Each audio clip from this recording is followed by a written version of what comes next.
Welcome back to Shattering Myths. We're going to turn the page and return to our exposure of Paul and our condemnation of Paul. Now, you're not going to find many radio shows. In fact, this may be the only one. In fact, I would be willing to wager this is the only one in America and maybe the only one in the world devoted in part to exposing and condemning the author of half of the Christian and New Testament, proving absolutely and conclusively that Paul was not only a false prophet, but that he was a false apostle, and that rather than being inspired by Yahowah, he was possessed by Satan.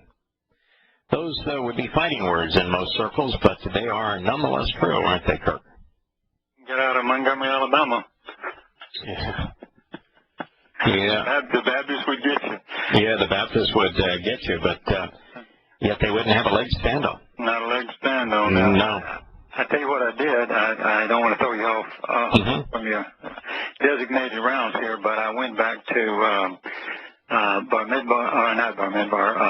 Barashith 49, and I read and broke down again the section on Benjamin. And it's extremely revealing, word by word by word. I won't go into a long thing, but if you want something. Sure, yeah, please. Go ahead. Why don't you? Okay. Well, as you know, that's when Jacob is given his blessings to his sons. Right. And most of them are not very good. He is very fond, obviously, of Judah. He gives some nice blessings to him because the scepter is not leaving him, and so on. Yeah. I broke that one down. And that's Yahowah, which means related to Yah and to relate to Yah. Both are marvelous concepts. To relate to Yah, you listen to what he has to say, and you respond. That's how you relate to Yah, and you engage in the covenant, which is a relationship with Yah. And so related to Yah is a very positive thing. You can ultimately be related to Yah by being adopted into his covenant family. And then, and so related to Yah and relates to Yah. Communicate with, engage in a relationship with, and be adopted in his family and therefore be related to. That is Yahudim, Yahudah in the plural, Yahudim.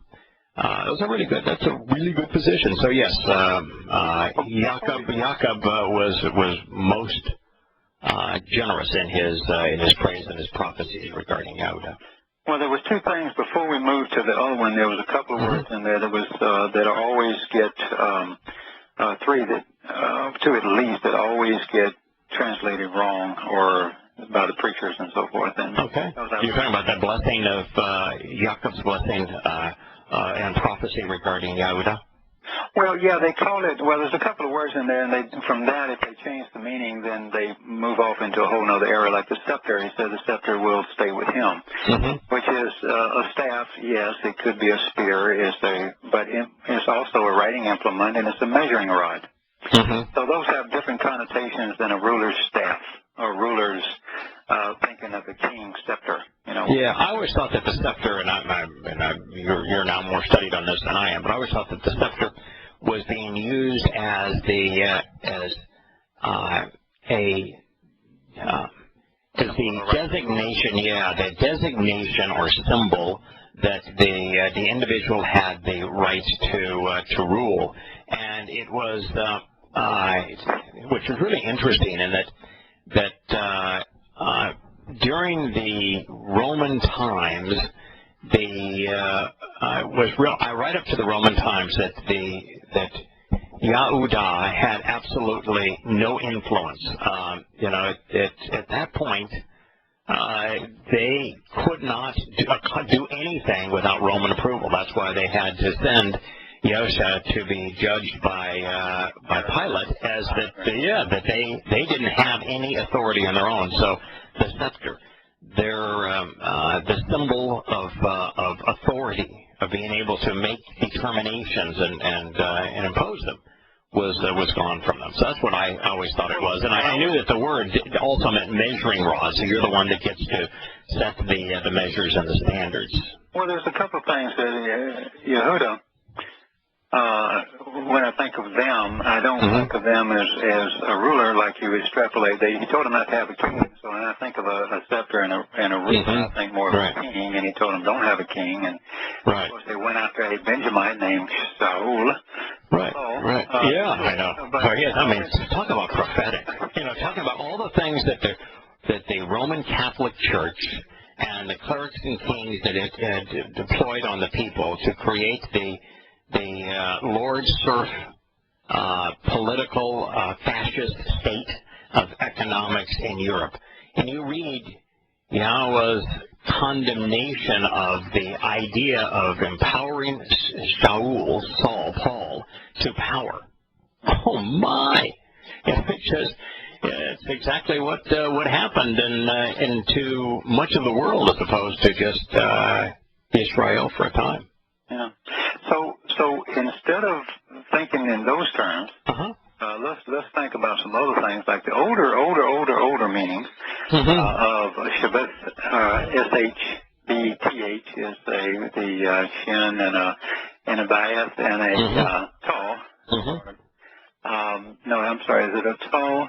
No, I don't think it's a tall. It's the other T, the fifth. Okay. But regardless, those letters don't come across that way as a ruler. But it also means a walking staff leads.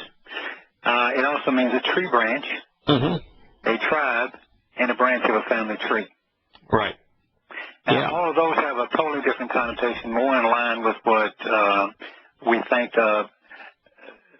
As the Torah. They kept the, they didn't.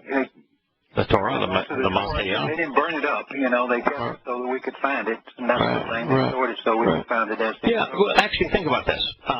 From Yahowah's perspective, what is the standard and measure? What is the Torah? The measure of relationship, of opportunity, of what will be considered acceptable. The Yahowah's measure and standard is the Torah. So, is there a book and a tablet that he says the scepter also speaks of a writing implement that Yahowah made certain was written down for posterity? Yeah, it's the Torah again. And where is Yahowah shown as the shepherd? And the Torah. And the Torah. Yeah, the Torah, prophets, and Psalms, right. Is there any way to relate to Yahowah without having a Torah? No. And of course, unless he comes and gets you and talks to you personally, there's no other way, is there? Right. And who was the human embodiment of the Torah? Yahusha. Yeah. And what did Yahusha refer to himself as? As the Word. Yeah, and as the shepherd, and also as the branch, because the branch was synonymous with the shoot of Jesse. The branch represents the Messiah. They shoot off of Yisrael, shoot off of also of Yahowah. So, the branch of hope, the olive branch. That's the Messiah. So the scepter, when you really dig into its full connotations, is telling us that is Yahusha, that is the Messiah, that is Yahowah, that is the Torah, that is the standard. Well, in another word, I did about 3 words in this episode. Okay. Anything else on the scepter that that's it. We can extrapolate some more, but I mean, but when you get the family tree and we're tied onto the branch, you grafted onto the branch. Right. But it's the ability to establish rule, to rule. So where does Yahowah establish his conditions for authority and for rule, and where does he even set the rules if you want to be part of his family? His covenant. Yeah, and the Torah, right? And the Torah, which the covenant is presented. So that makes perfect sense. Okay, so that's scepter. So that's the connotation the preacher would just go off on. They're the rulers of the south and that sort of thing, versus Ephraim in the north. But regardless, there was a division. That division ended up with Ephraim, Yisrael, being essentially lost to time, drug off into captivity into Babylon. and it left just Benjamin and Yahowah in the south, and to a great degree, Yahowah, through thick and thin, still continued to preserve and to communicate the Torah. Yeah, well, the archaeologists do know where they went. I mean, you know that. Yeah, in terms of the tribes of Israel, they went to Assyria and Babylon, and then from there they were scattered around the world. It's just that in terms of individual identity, it's probably impossible for anyone to tell at this point. There we would disagree, because I read an awful lot about this on that thing. But without boring the audience too much, at the king, what's his name, the seventh king after gosh, I forget the king's name, but Kumri, or sometimes Umri, but Kumri is the king that the seventh king, and they were taken into captivity, and they were used as a buffer zone between the Medes and the Persians. Right. And they found out they were pretty good fighters, so they started recruiting their sons, according to the historians. And after a while, they offered them, later they said, you want to go back to Israel? And they said no, and they headed off through the Caucasus Mountains. Now, from that point on, there's nothing on this side of the mountains that's recorded. But within 1 year, the Greeks called these people, and that's where they coined the term Keltoids. And there was 1 million people crossed that thing, according to the Greeks. That's not a coincidence that 1 million people leave on one side of the mountain and on the other side of the mountain. And then they carried with them still a lot of the same symbolism that each tribe carried to begin with. And those have been found in tombs all over northern Europe, Russia, and so forth. So, I mean, we know pretty much where they went dispersed. After that, at least, there's enough information. It doesn't mean anything to me, because when you walk away from God, you walk away from God. Correct. And so, to me, it didn't matter whether he was Ishmael or Ephraim. Right. You walk away, you walk away. So right. It doesn't have a connotation like, gosh, finding these people mean something. But that many people don't just disappear with a group of people that always record something. No, well, a number of them stayed there. I mean, there was a very large Jewish population of Iran prior to 1948, and in 1948 they were summarily dismissed. They were booted out of their homes. Their property was stolen, and they were told, leave or die.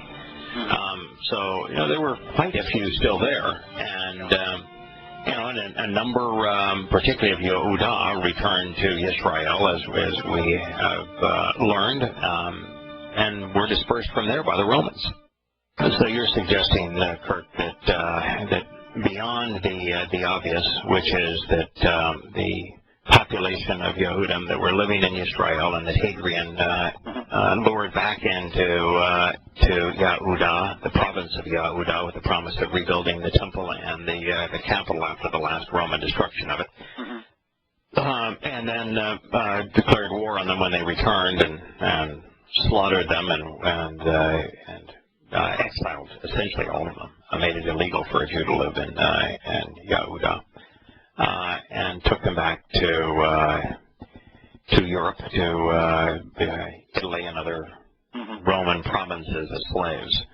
So they had large populations throughout Europe because of the Roman diaspora. But you're saying that the population in Russia and in the Caucasus region of Russia, was derived from the Ephraim, the tribes, the 10 tribes, a significant number of them after the Medes and Persian Medes destroyed Babylon, that they went their way and began to live in that area of what we know today as Russia. It would be hard to fight all the evidence the archaeologists have found and the symbols that they used and so forth. And we got several books on. But once again, the focus is on Judah and Benjamin, and I didn't mean to go on that little side, but I mean it's interesting.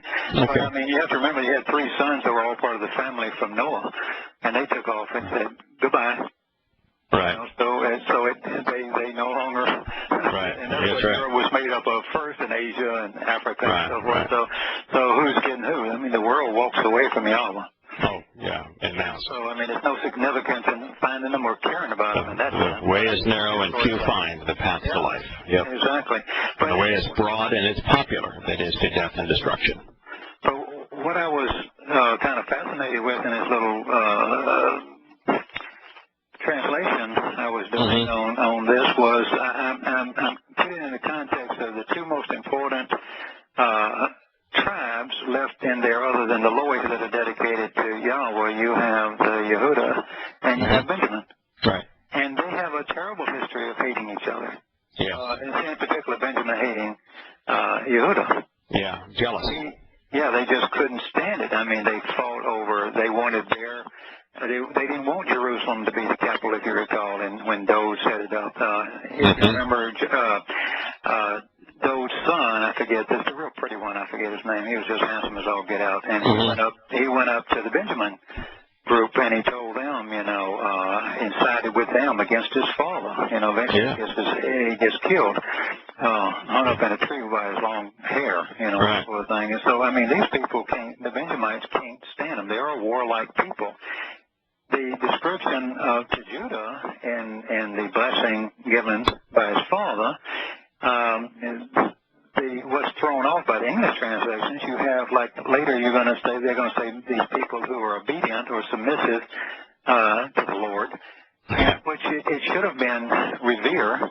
And then I looked up the oldest translation, and it has the head and the heat from the top of the head. And I said, what the heck does that mean? So I kept looking.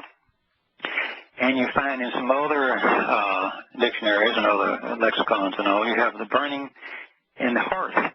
And the heart is, of course, the heart of the home. Right. You can extrapolate a little bit and allow me to do so. The heart is where, and it also says the passion, the heart, and the desire. Well, that's always been in Judah, to at least some group, some small remnant is within the house of Judah. Yeah. So, and then he says, we'll keep that between your feet, or you keep that scepter until Shiloh comes. And then they just kind of don't say anything about Shiloh. But if you look deep enough, is the one who comes, the peacemaker, which of course we're talking about Yahweh returning at the very end. And they're all for reconciliation, on the day of reconciliation. Right. So in that backdrop, you've got quite a blessing, I would think, of Yehuda. And then you go over to Paul. To Benjamin. Well, same. They're one and the same, right? The first thing, I'll jump to the very last word first, and then I'm not taking up too much time. No, go ahead. Okay, Benjamin, of course, it says son of the right hand, which is pretty good, but it could also be standing on the right hand of any deity as well. And obviously they're always against God more than they're with him. But it also, his mother, Rachel, she called him the son of my sorrow. Wow. That's a horrible thing to call your kids. Right. The son of my sorrow. Yeah. And what has made Yahowah most sorrowful in Christianity? Well, I guess the only thing that's made him more sorrowful than Christianity may be Judaism. But he wrote so much on that. And second unto that would be Christianity, because they not only turned on his people, they turned on him. So, Kirk, before we return to Paul, Benjamites, and their animosity towards Yahudah, of course, Yahusha represents Yahudah, and Paul was jealous of him and tried to tear him down. So the parallels here are consistent with everything else Yahweh has to say, exposing and condemning Paul and Pauline Christianity. But how far are you away from the fires that are just ravaging Northern California? Well, you can. I'm pretty far away, but they affect all the area because you can't go out certain areas and things like that. So the travelers and remember the trucks have to come down those freeways and all that sort of thing. So it's and it's the cost. And my God, they've got 800 firefighters, 8,000 firefighters out there. I mean, the state can't afford it. I mean, I don't want to look at it clinically. You got to do what you have to do, but I mean. The heat and so forth has been so bad that it's burning. California's kind of burning up, but it's always cyclical. I've been out here for 38 years, I mean, we have fire season, and it always comes, and half of it's lit by crazy people, and some of it is just unfortunate situations. But that's kind of cyclical. Eventually, it will rain, and they'll fill up all the water holes. And, you know, but right now it's pretty bad. Yeah. Well, all right. Let's stay safe. All right. So, what did Yahowah have to say about it? I broke down this blessing, and if you, I don't know if I'd call it a blessing. I broke down what he offered for Benjamin, and I'll read it to you real quick, and then you'll find that every word in here is horrible. Okay. By the way, the right hand thing before we move on. Okay. The territory afforded the Benjamites was the smallest, so you know Paul chose that name, lowly and little, and it sits down below Jerusalem. And anytime you orient a map, north is always up on a map. Maps, have always been drawn that way. You know what is to the right hand, immediate right hand of Yahowah? The territory of Benjamin. Yeah, that's right. Jordan River. Right. Right. So it's little, it's lowly, it's down below Yahowah, and it's at the right-hand side of Yahowah. So what he's describing here is its relationship to Yahowah. Small, insignificant, lower, and at the right-hand side. And that's all Benjamin means, is the son of the right hand. So it's the right-hand side of Yahowah, smaller, insignificant, and considerably lower. Now, what I'm about to do, I may be extrapolating too much, but this is literally what the translators or the lexicons tell us these words mean, and if you take it in the context of thinking about Paul, it's pretty frightening. And the first thing I just read it, it's a little disjointed because this is a verbatim. It says, the spoil he shall divide. And wow. The spoil. Now, think about that. Well, wait a minute. I'm going to tell you what each one of these words are in a minute, and it'll really freak you out. So, the spoil he shall divide, and at night the prey he shall devour. In the morning, ravenous is the wolf Benjamin. Now, it's disjointed because that's a literal word-by-word thing. But, so I looked up every one of these words to see if I could find something decent about it. Yes. Now, I don't think he was just talking about the warlike people of the tribe of Benjamin. Right. He was and he wasn't. But if this is not about Paul, I don't know what to say. So the first one, when we talk about the spoil, is also called plunder. It means, so the older meanings are to draw out, or also draw out an infant as to draw out of the mother. Now, I thought about the set-apart spirit there drawing out the children. I may have extrapolated too much, but the spoils are drawn out after a battle as well, like a prey. Yeah, well, he did. He drew out those who could have otherwise become the members of the covenant and drew them away from God. And even those that were members of the covenant, he tried to drive them away from God. In fact, Yosha said that this person will separate even the chosen. So, I mean, he was extraordinarily persuasive in this regard, and that's why Yahowah and Yosha were so concerned about his influence, that he would separate even those that were set apart, drawing them away. A little interesting aside also on this word, it's a shin yod lamb, yel, which is the spoil or plunder. And when I looked up the root on it, there's another word which is just a revert. One of the root words on there is shin.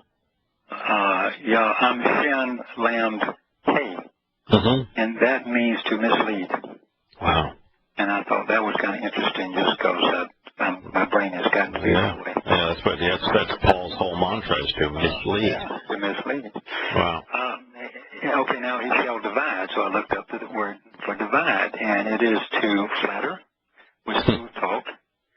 It's fall. In the sense of slippery like in smooth. Ooh, conniving. Yeah. Yeah, weaselly. Yeah. Serpentine, right? Paul's like you're trying to initially ascribe his doctrine to him and set it apart from Yahowah, and it's like putting your hand in a pile of mush of Jello, and of just slime, and you can't get hold of it because it just squirts out everywhere, and that's kind of Paul, pretending to be all things to all people to take advantage of them, to use his own terminology. Yeah, all of that fits him. Fits him. And then you have the word for evening, or at night. Mm-hmm. And it's called evening, but it's also the older meanings are dark, dark covering, and a raven. Mm-hmm. Ravens are black, but they also eat dead flesh. And a raven is a relatively conniving animal, and probably the smartest of all the birds, and conniving animal. But also a predator in the sense, but more vulture kind of predator. It likes to feed on the dead. Yeah. Then you move to the next word, which is prey, or the booty, and it means to see and contain. It's the ain, it's the ayin and the fit. But it also means the bird of prey that swoops down on its prey. Mm-hmm. Now think about it, it's an eye and a container. I also use the fit sometimes as a container, as a basket. It says to bird of prey swoops down on its prey with talons firmly surrounding the prey and crushing and suffocating it. Yeah. Think about booty, though, for a moment. How often does Yahowah tell his children to send him or his representatives money? He doesn't ever, but he also says don't take, and so many times he said don't take any booty from these things. Yeah, he says don't take booty, and he says the last thing I want is your money. And not only don't I want your money, I don't want you giving money to those who represent me. Yeah. This is, in fact, the Lowy, the ministers who unite, whose job it was to help people understand the symbolism of Yahowah's testimony. They specifically could not be paid money, and they could not even own land, which was, of course, the ultimate symbol of accumulated wealth. So they could not own land. So. But by contrast, speaking of booty, what did Paul say about giving and the workers being paid, those working for him being paid, and him taking money from one assembly and giving it to another? Yeah, he said, well, remember the poor. He was always calling himself the poor. Send me the money. Yeah. He took the begging back. He didn't take the begging back, but he asked him to go ahead. Yeah. He kept on saying that. The workers deserve their pay. Yeah. And he was into collecting the booty, as was, of course, Muhammad, who was a kind of a reincarnation of Paul in Arabia. So all of it fits. Then we go on to devour, and devour is to eat or devour, aka a aleph kaf lamb, and a Paul, and also if you reverse that one, it's one I went back to the root again, and it has right next to it is kala, which is the opposite backwards, and that means to restrain, to prison, to restrain men or animals, and to prevent them from getting away. Well, you think of what happened in the aftermath of this transition, if you will, from Imperial Rome to Roman Catholicism under Theodosius, where men were turned into serfs, and the church leaders became lords, and they were empowered with absolute, total dictatorial control over the masses. The masses were routinely imprisoned, and they had no rights. They were slaves. Yeah. That was the consequence of Pauline doctrine and its influence on Roman Catholicism in Europe for all those years. Yeah. And it even goes further. In the morning, the next line is in the morning, the next word is a couple of words are in the morning. And, of course, morning is just simply a breaking of day or daylight. But it also refers to a herdsman and one who works the cattle. And I was thinking about the goad. Yeah, of course. Yeah, Paul refers to the goad twice. Once he ascribes Dionysus' most famous line, and understand that Dionysus was the favored god of the elitist. Those like Hadrian, for example, was very high up in the Dionysus ruling establishment. He actually went to Greece many times to participate in and to lead the Dionysus Holy Week, which is essentially what Easter has become. And it was in Greece, the most famous line attributed to Dionysus was, it's difficult to rebel against, to kick against the goad. And the goad is this sharp pointed stick used to herd dumb animals. And of course the line means that you cannot successfully rebel against politics and religion unless you are willing to endure the attempts of others manipulating you with a sharp-pointed stick, a goad. So the last mention in terms of this indictment of what Benjamin was and would become, and indictment against Benjamin's most famous heir, depicts him as a wolf. Does it not? There's three more words. The last one, Benjamin, we've already covered, but there's ravenous and wolf, and these are really to the point. Ravenous, let me do ravenous first real quickly. It obviously is to tear, to rend, like you tear cloth, to pluck. Mm-hmm. The prey that is torn into pieces by a predator or torn flesh. And significantly, it's written as a tall roach pay. A tall is a symbol of a man's words, the way I would read that. Mm-hmm. And so obviously those are the things that tear us apart. Tearing words, man's words. Divisive words, which is, Paul's letters, divisive words. Exactly. Then you get to wolf, which is, interestingly enough, it just means wolf. It also can mean a yellow color, like the animal that was the yellowish color. The wolves there were more yellowy, like, I guess. And but interestingly enough, what I found there was that the words are, the word is written as it says zahab, is a, which we kind of know what that means anyway, but besides wolf, it's very close to separation, but it's written with a zain, an aleph, and a bet. Okay.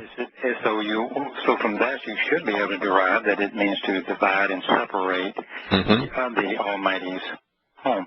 Right. And you can divide and separate unto it, or divide and separate apart from it. And Paul was the ultimate. Wolves don't carry this stuff too. They don't carry sheep to the herd. No, they do not. No. In fact, how does that is true. So since it can mean to separate, to divide and separate unto Yahowah, apart from man's institutions, or to separate a sheep from the flock and divide them away so that they can be more easily devoured. Which one is spoil to draw out? Right, to draw. Oh yes, to draw out. Draw the infant out from the right. Yeah, and that's Paul's letters are divisive. They draw people away from the covenant and away from God, and so he is playing the role of the wolf in that regard. And he says, "I'm a Benjamite. I'm a wolf." And right. And God said, Benjamites are the wolves. Now, if I was Benjamin and I was getting this blessing, yes, I would say, Dad, give me a break here. Oh, how can you say something like this to me? I'm just right. Why would you, if you're Paul, twice admit to being a Benjamite when Yosha, and he knew it. Not only did he know what Yahowah said about the Benjamites, that they're wolves and that they're vicious and that they were lowly and little, which is Apollo's name that he took. But he's just flaunting this at us because he knew that Yosha said that a wolf in sheep's clothing will lure you away from the Torah. And here's Paul announcing that he's the Benjamite wolf.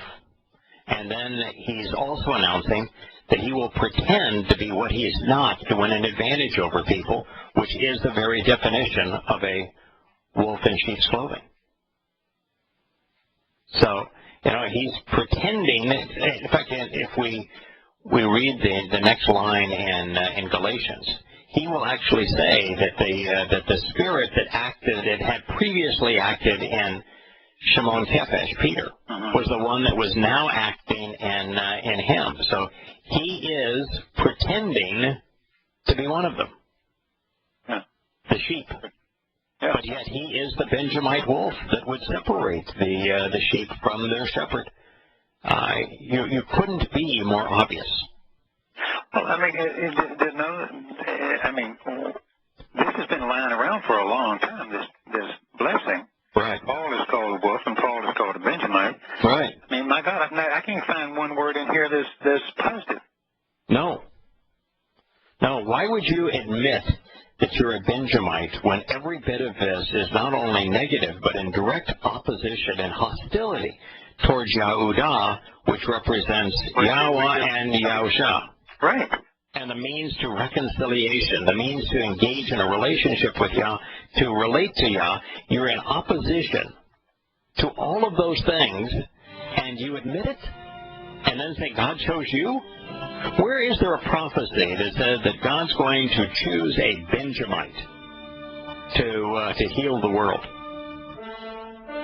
Or did he just say to Benjamites, you're scum, you're lowly, you're little, you're depressed, you're vicious, you're wolves, you separate my children?